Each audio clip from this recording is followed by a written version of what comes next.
Good morning. Welcome to Monday Morning Coffee. I'm here with 3D, who is an Uplift community member and is beeping. Tell us a little bit about yourself, a bit of an introduction there. Well, I just been in the cryptography since high school. 2002. Been dealing with cryptocurrencies since then. Like started with Beancoin and moved to Hashcash, and then eventually to Bitcoin when it finally came out. And now I've been just messing with a bunch of everything. Like I've been doing, like I was a carpenter in Second Life, and now I'm teaching people how to do the metaverse using Uplift as a great example, and just teaching them how to flip land, how to build, how to monetize different little things like that, and then still building new networks and staying within the cryptocurrencies field. Nice. That sounds like a lot of fun. So, you got started in crypto before Bitcoin? Yeah, I yeah. don't know very many people who can say that. Yeah, and I only got into it like that because I got kicked out of high school, and I needed something to do. And I've been online since 1995 or 1996 is when I first started getting online. And so when I got kicked out in 2001, it took me about a year to find cryptocurrencies. It took me about a year to figure out how cryptography really worked. And then since 2002, I've just been judging as hard as I can in the crypto space. That's pretty nifty. So, what's the biggest change you've seen since then? Uh, how the coins get used. Like a lot of people, when they were first coming out, it was more like people who wanted a server who didn't have server capabilities. They would they would use crypto to buy servers from people who did have those capabilities. And like even with like early Bitcoiners, it was the same thing. Like when people were using Bitcoin in 2009, 2010, oftentimes it was like, okay, I can mine Bitcoin, but I don't have server capabilities. I need a server, and then I'll find someone in the I would find somebody in the Bitcoin, IRCs or whatnot, and say, hey, do you have a bulletproof server? Do you have a server I can use so I can like put up a store or something like that? And then we would use the Bitcoins for that. So even when like Bitcoin was at $0, like I was still using Bitcoin. Okay. That is yeah, way beyond my internet experience was very different at that point. I didn't know crypto existed. So that's a thing. What is the difference between, say, cryptocurrency and cryptography? Um, Cryptocurrency doesn't always involve cryptography. And oftentimes, the cryptography we're using with cryptocurrency is either going to be like a secure hash or it's going to be a reversible CRC, like a base 58, base 64, things like that. And so, cryptography just kind of has more, it's broader. There's a lot more there than what we're used to seeing in cryptocurrency. And cryptocurrency just sometimes uses cryptography within its systems for security. That makes sense. What's a good example of cryptography that is in daily life, or is there one? Mo- Yeah, base 68, base 58, base 32. These are like reversible cryptography. So I can take an image and turn it into a base 64 image. And then we can run it through a program. Well, basically, software can actually just look at the script, look at the data, right?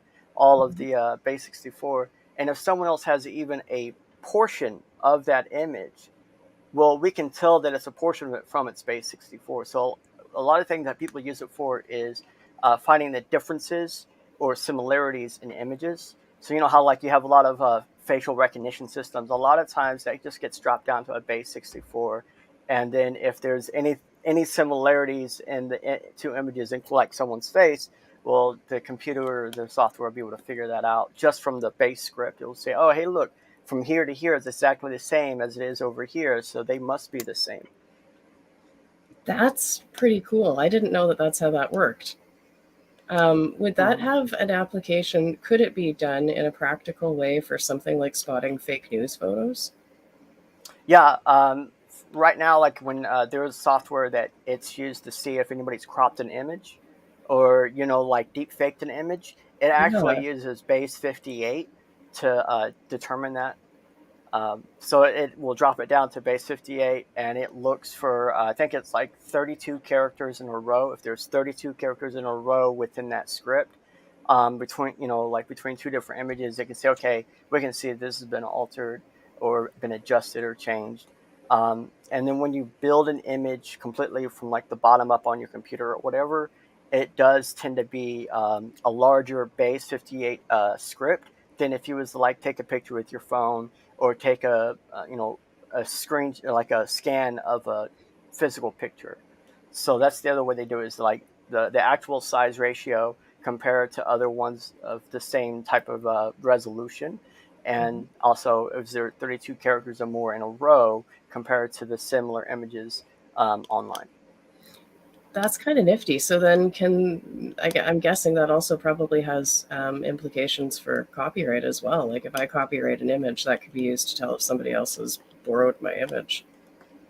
Yeah, yeah. I spent most of 2020 like trying to get NFT marketplaces to put just just to turn all their images into base 64. Just because, yeah, if you say you put an NFT out, and you have your image, well, if it's in base 64 instead of the standard file size or file type, well, someone else, if they put it up anywhere on the blockchain, you could, even if you have two different platforms, like you put it on this platform and someone on this platform is trying to copy your image.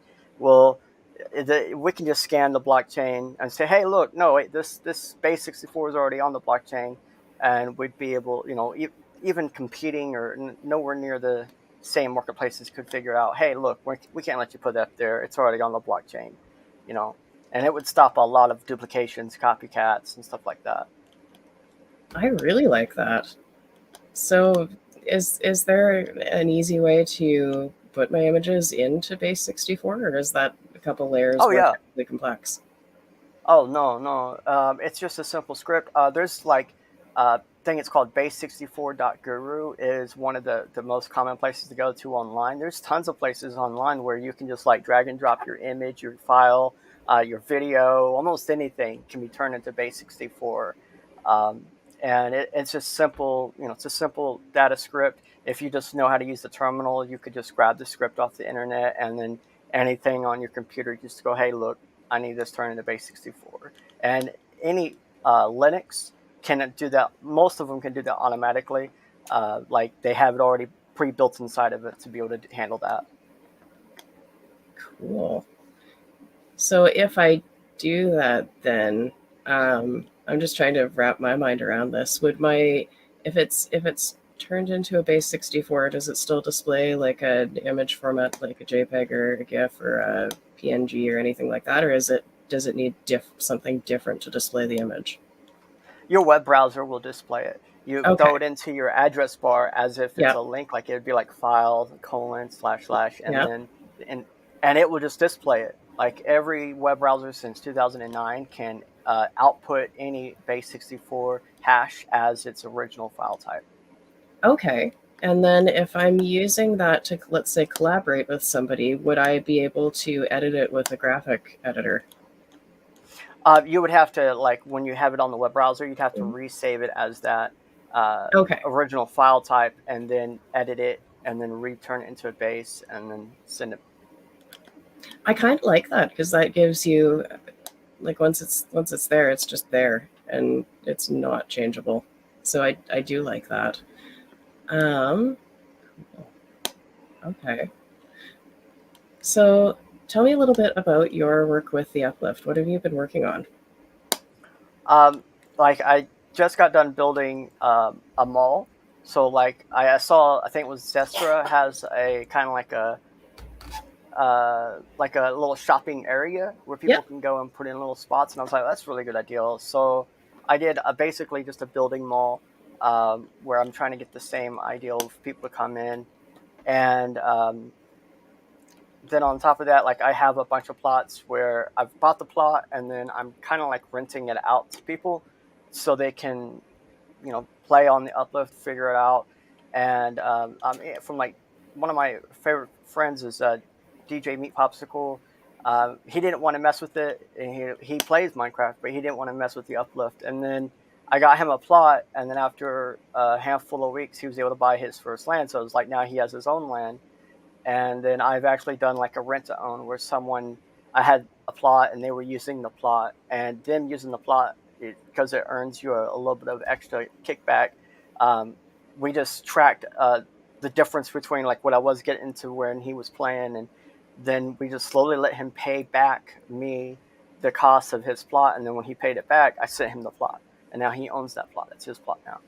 And just finding different ways to get people on. And like I've been preparing a seminar to teach people like how to determine the differences between a good metaverse and a bad metaverse, but also like how to flip the lands, like not just like buying the land, because I do go through that as well. It's like, okay, this is how you buy it on these various different places. But we use the uplift as an example to explain how to flip the land, because it's not always as easy as like I purchased it, put it back on the market for a higher price.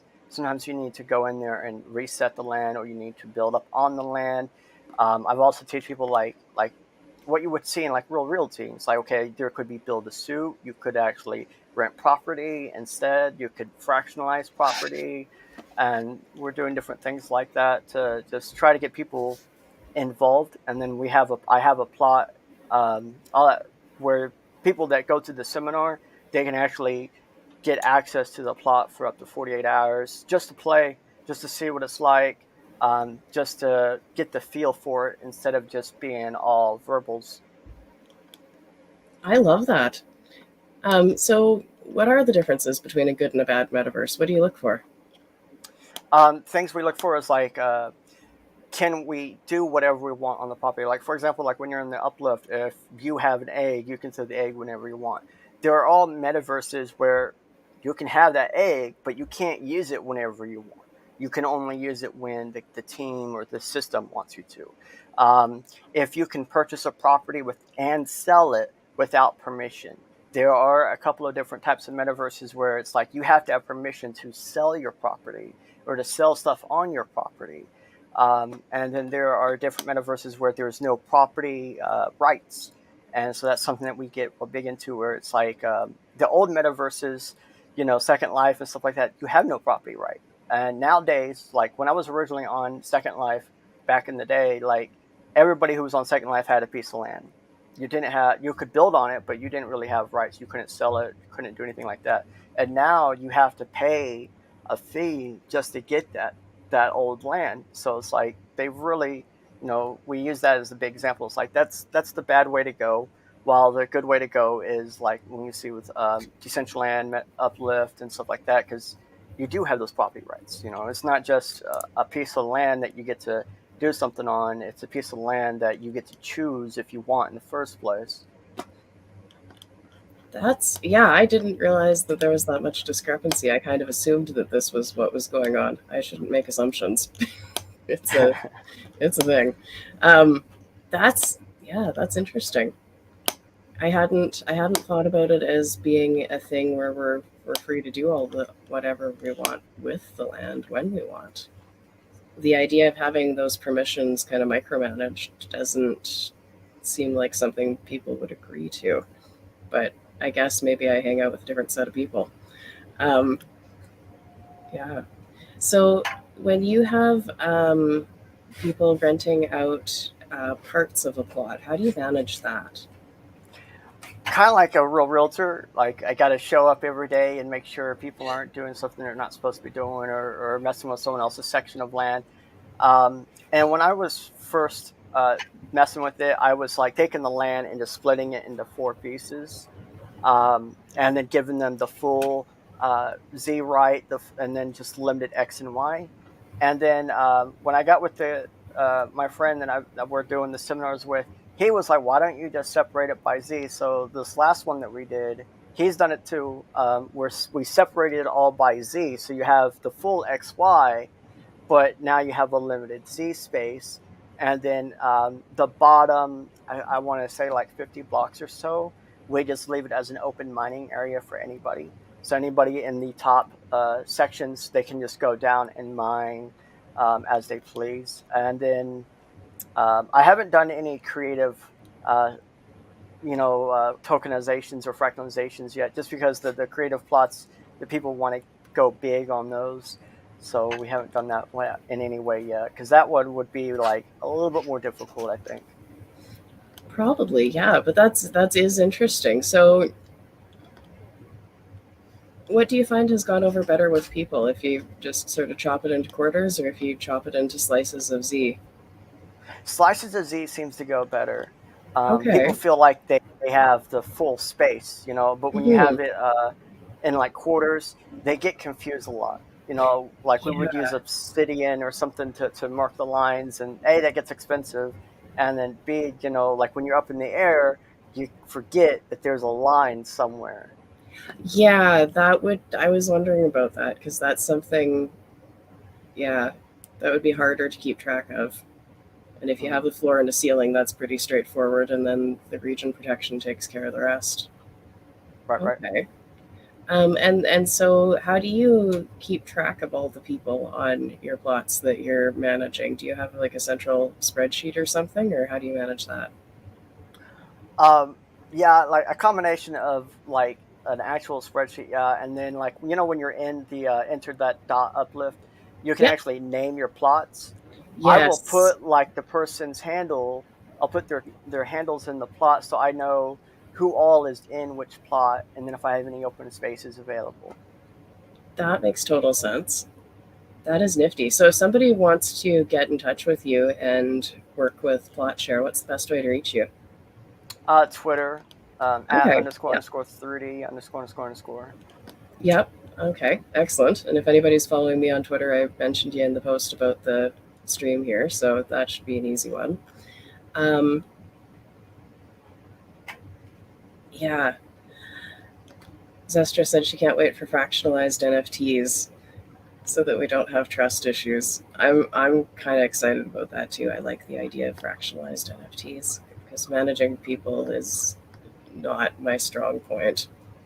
But yeah, if I had to go in and check things every day, I just don't think it would get done realistically. So, what brought you to the Uplift? How did you find the Uplift? Believe it or not, Kenneth Bozak, he got me a computer, and that was one of the things he said I had to do. He was like, "Well, you have to get Minecraft because you have to get on the Uplift," and I just kind of didn't want to get on because it was for me. It's kind of expensive to get on, and then my friend 3G, he kept bugging me. He was like, "Hey, bro, when are you gonna do that? Hey, bro, when are you gonna do that?" And then one day I saw that there were plots under $60, and I said, "Okay, this is time to jump in." And I started buying plots, and to this day, I've only paid for one plot over $60, and it was like $66 or something like that. All the other ones I've paid under 60, and one plot I bought for $20. So I've really been taking advantage of the dips of the uplift, and it's really been paying out. There was one time in 1 week I was able to pay for my phone bill just playing the uplift and getting stuff set up and ready. That's absolutely fantastic. I like hearing stories like that. So, what other projects do you have going on? Well, like I do private paper. Mm-hmm. It's a decentralized, a decentralizable way to store your digital documents. It's your words online in its own news chain or blockchain. Um, and that's probably like my biggest baby right now. Like I've been working on that for 4 years. And um, just in 2020, we started getting Web3 generators built for it, to where you can, write your own articles with ease. You can make NFTs with ease, and even going as far as like if you want to be an issuer instead of a writer, we have a generator for you. If you want to be a publisher instead of an issuer or a writer, we have a generator for you. So that way, like any part of the publishing space, we've decentralized it and made it to where anybody can be a part of it, anybody can do it. Um, and then on top of stuff like that, I just I've been playing a lot of Minecraft. That's actually quite a bit of fun. So, if I wanted to write and publish things, I can do that now on a blockchain. Yeah, yeah, it'd be your own personal news chain, because it's not block related. It's actually article related. So for every digital document is considerably like a block. Um, and then you'd go to, just type in private pvtppr.app/write, and there's a generator. It tells you what to do. What's your title, what's your subject, here's the body, all the little buttons you would be used to having, your bold indicator, add in a link, add in an Ethereum NFT, add in a private paper NFT, add in a web object, all those little stuff. And then we even go as far as like you can monetize it with BitTube. So that's um, a web-based monetization on the BitTube blockchain, or the Tubes blockchain, where you can actually earn tubes for people just reading. So it's a private way to monetize instead of just ads. And then you can also put in your own ad or not, little things like that. That's really neat. And then it is so each piece of content becomes a block. Where do I look that up? Just like what kind of block explorer would I use for that? Uh, it's not able to have a block explorer. Okay. It's actually a little bit too private. Like when you're looking at the data, like if you just looked at the hash that is the data, because it's not stored onto servers or anything, it's stored inside of its own link, all the data. You still couldn't be able to tell how many blocks are in there, or how many articles are in there, what is in there. You would only be able to see the approximate file size, how many kilobytes or bytes it might be, and that's it. It's too private. And then once it's up there, there's a button on the bottom that will say previous paper, if there's a previous paper. If there's not, it won't say that at all. And it's extremely private, and that was the whole point. Like, we wanted to make it the most private way for somebody to have their words. So if you wanted them to be public, you can make them public. If you don't want them to be public, no one knows they're there. It even protects against the Wayback Machine. So if you was to go on there, write something up, hit the button to create it and pop it up, the Wayback Machine doesn't even know it exists until you go hit refresh or send it to somebody and they view it. So it's extremely private. That's really neat. So if I have, let's say, like tax records or something that I just want to store and not lose, would that be a safe place to back them up? Yeah. That's pretty cool. I had no idea that was what it was. I like that quite a bit. So then I guess the next question, is it private enough that I could back up, say, my private keys? Yeah. Yeah. Really? Because you can be offline when using it. So I always tell people, like, for the most privacy, you put it on your browser, let it load up on your browser, turn off the internet, do whatever you want with it, and then when you're done, have everything stored into a file. You can just take the hash and save it as a text file, and the text file won't actually be able to tell anybody what's there other than, hey, look, here's this really big yellow hash. And then when you wipe the browser, you just like click everything off and go in there and clear history, get back online. No one knows you did anything. It's as if you had not done anything. That's really nifty. I have to confess I don't quite understand how it works, but I like it. I'm gonna have to take a look at that. Well, thank you. Like, basically, it containerized. We built a faux internet inside of it, is what it is. So it thinks, Okay. like, the software thinks, the browser thinks it has an internet connection, even though you're offline. And so it's JavaScript containerized internet.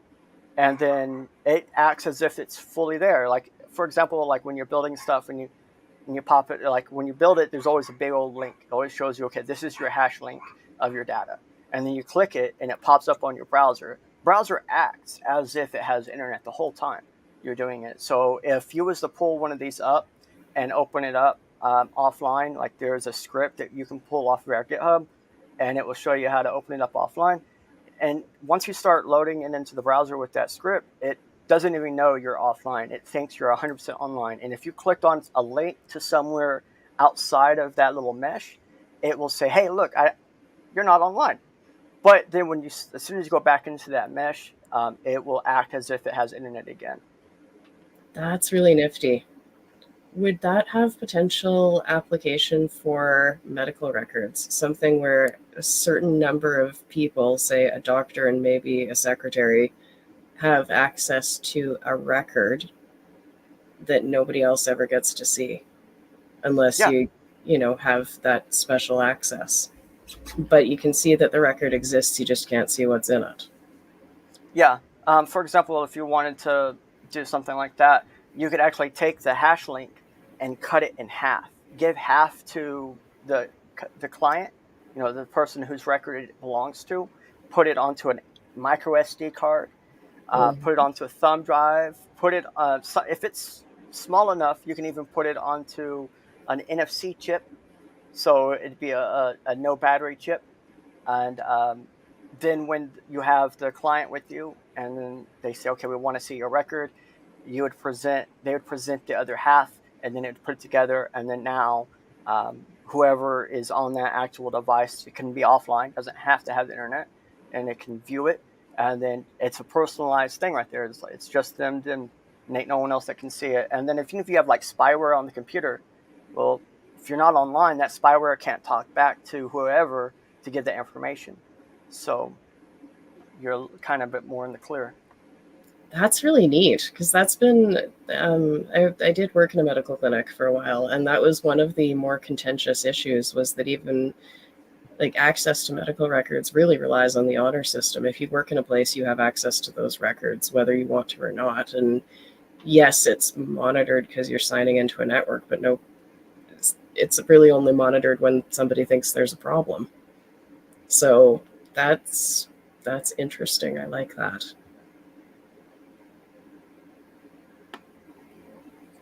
Well, that's good to hear. Mhm. Yeah, the the the use case for private paper, it just keeps going on and on and on because it's basic, generic system, and like growing up with technology and stuff, I always saw that the more basic something was, the more use cases it had.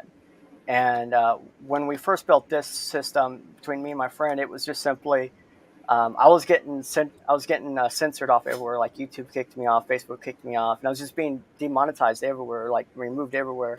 And he was like, "Well, I want to do a newspaper and a QR, and you need something where you can talk to people." And so that's what started the whole system, was just so he could sell newspapers through a QR code, and he would just sit on the his he's in Pittsburgh, so he would sit on certain corners and tell people he's selling newspapers for 25 cents, and then he would just have them scan a QR. So he would print one QR, and then they would scan that, and that'd be the newspaper for the day. And I took the system and went further with it. Like we have our own like social type presence. It's not really a social media system. People can't talk back with you, but you can actually build a little web page, and put in your own little articles, put in your own posts, and you can give people a way to contact you without like it's just a bit different. That's really neat. I like it. And now I'm super curious to see what all is there too. So that's my free time today. Um, that's fun. Is there a way to tie that in to, let's say, NFT ownership? If I own a pile of NFTs and my wallet is on chain and obviously super public, but I don't really want everybody to know which wallet I keep all the good stuff in, is there a way to use that to my benefit? Um, Not really, because any wallet you have on a public blockchain is public. Um, Right. Now, if you went to like Private Papers NFT Maker and you made NFTs there, um, because the NFT output ends up just being a hash link, it's a hash inside of a link. You can actually put that inside of other NFTs. Like on Ethereum, you can embed it as a unlockable, and then you could have like NFTs inside NFTs that no one knows about until they own that NFT. Like for example, I've actually taken entire blockchains for the private paper blockchain, and I've stuffed them inside of other NFTs. So there are NFTs on Ethereum that if you purchase the NFT and you click open and unlockable, embedded inside the unlockable are articles. And it won't just be like one article. I think one of them has like 17 and the other one has 22. So like you can sit there and just go through and go through, just scroll, scroll, scroll, scroll type thing. And then at the same time, if you click on one of the buttons at the top, it will actually pull it out, put it in your web browser, and now you have full view of it the way it's meant to be done. And that kind of stuff you can do. It can work with other things because it uses HTML and JavaScript. It's very usable all over the place. So if you had like a private paper NFT you want to put on your website, you can embed it into your website. Different things like that too. That's pretty cool. Can that be used for, say, malware? Yeah, yeah, because it does Okay. use JavaScript. Mm-hmm. Malware can be embedded and stuff like that. But the good thing is, if you grab the script to open it up offline, basically what you can do is you can actually open up the script and view all the data. So then you can see, hey, is there something here that might hurt me? And if you do see something like that, you can remove it before you open it. So it's fully verifiable. Okay. That's nifty too. Um, hmm. Yeah, because that is definitely the extra security. Because I'd be nervous about opening something if I didn't know what it was. So Well, it's yeah, like, how many times do you click on a web link online? yeah, Every time you click on a web link online, you have that chance too. Just because you're that's connecting to another true. server, just because you're connecting That's to another true. server here, you're not connecting to a server. If you're using it online publicly, we have a node that sends you that script. It will send it to your web browser, and that's the only thing it does. Nothing's stored on it or anything like that. And you can actually run your own node. You don't have to trust our node. Um, and so we always have this thing where it's like, if you was to run your website like this through this type of system, and someone doesn't want to trust your node, they just run up their own node and run it through their node, and then inside, when it relays to their node, they could actually do the same thing. They could verify the data to make sure there's nothing malicious in there ahead of time. But a lot of times with just standard websites, you can't do that because that server won't always give you that information. Hmm. Okay. That's interesting. I'm wrapping my head around a whole bunch of new to me ideas. So thank you.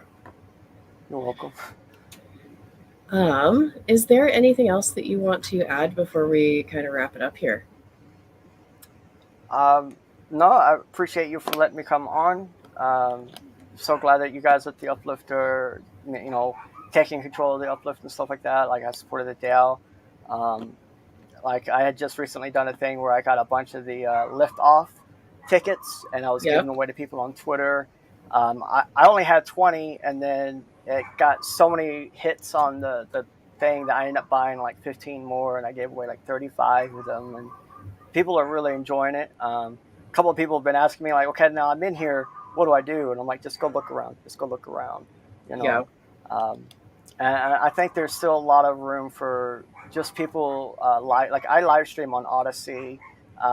Me walking around, like I'll use the shop list and go to different places in the shop list, just to show people there's so much there that like you could spend almost all day every day looking around and you'll still find new stuff. This is true. I have found new stuff. I found lots of new stuff.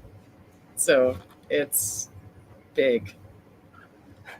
Yes, thankfully, that's kind of what the world needs. They need something to always have something to do. Yep. Because most people nowadays, they're all working online, and I hear quite often people be like, "Oh, I get so bored. I've watched everything on Netflix, or I've done this or that," and they forget that places like the Uplift just has tons of stuff to do all day. This is true. It's good to keep in mind.